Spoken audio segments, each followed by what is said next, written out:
بسم الله الرحمن الرحيم. اللهم احسن عاقبتنا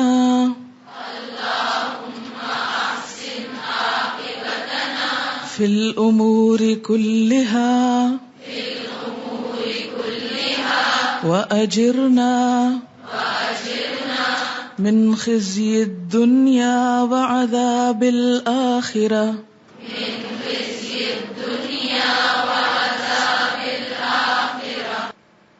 اللہم اے اللہ احسن اچھا کر دے عاقبتنا ہماری عاقبت کو، آخری حصے کو، فی الامور معاملات میں، کاموں میں، کلہا سارے کے سارے، یا اللہ ہمارے سارے کاموں کا انجام، اختتام، عاقبت بہت اچھی ہو، وَأَجِرْنَا اور بچا ہم کو من خزی الدنیا دنیا کی رسوائی سے، وعذاب الآخرہ اور آخرت کے عذاب سے۔ انجام کی بھلائی انسان کی خوش قسمتی کی علامت ہے۔ ایک انسان خواہ ساری زندگی اچھے کام کرتا رہے، لیکن اگر اپنی زندگی کے آخر میں کوئی ایسا غلط کام کر جائے جو اللہ تعالیٰ کو سخت ناپسند ہو، تو اس کی وجہ سے پچھلے تمام اچھے کام بھی ضائع ہو کر رہ جاتے ہیں۔ انسان کا انجام اس کے اعمال کے آخری حصے پر خاص طور پر منحصر ہے۔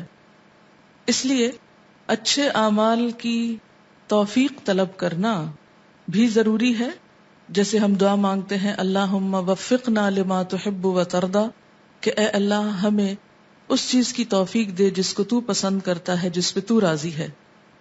تو اس کے ساتھ ہی یہ کہ مرتے دم تک ہم اچھائی پر قائم رہیں۔ تو اللہم احسن عاقبتنا فی الامور کلہا، اچھا کر انجام ہمارا سب کاموں میں۔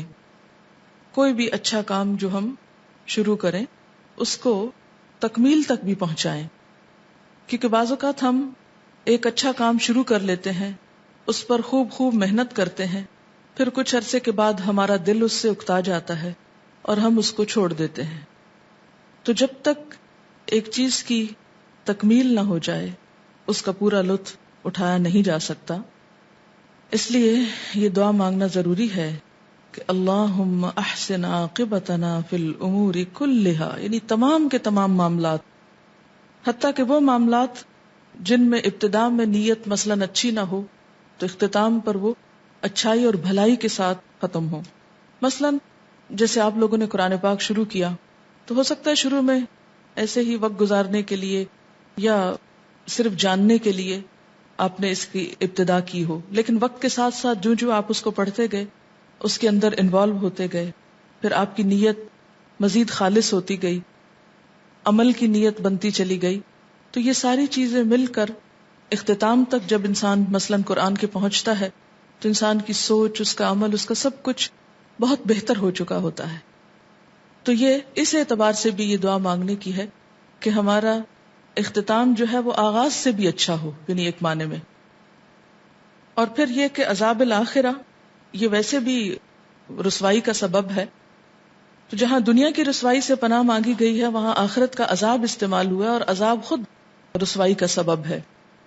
جیسے حضرت شعیب علیہ السلام نے اپنی قوم سے کہا تھا کہ سوف تعلمون من یأتیہ عذاب یخزیہ، اور اسی طرح سورۃ آل عمران میں بھی ہم نے پڑھا کہ ہمیں آخرت کے آگ کے عذاب سے بچا، انک من تدخل النار فقد اخزیتہ، کیونکہ جس کو تو نے آگ میں داخل کر دیا اس کو تو نے رسوا کر دیا۔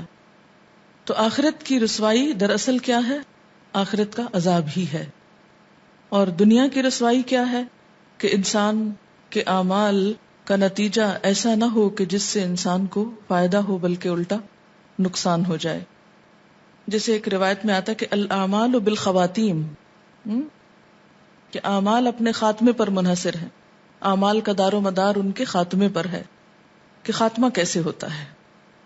مثال کے طور پر اگر ایک پائلٹ بہت اچھا جہاز چلا کے منزل تک لے جائے لیکن اترتے وقت اس کی لینڈنگ اچھی نہ ہو تو سب لوگ برہم ہو جاتے ہیں کہ لینڈنگ اچھی نہیں ہوئی، یہ ماہر تیار نہیں ہے.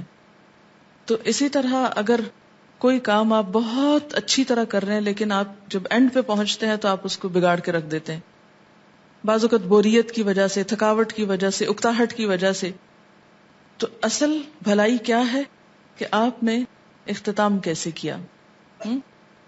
اب اس احساس کے ساتھ آپ دعا مانگیے، اللہم احسن عاقبتنا فی الامور کلہا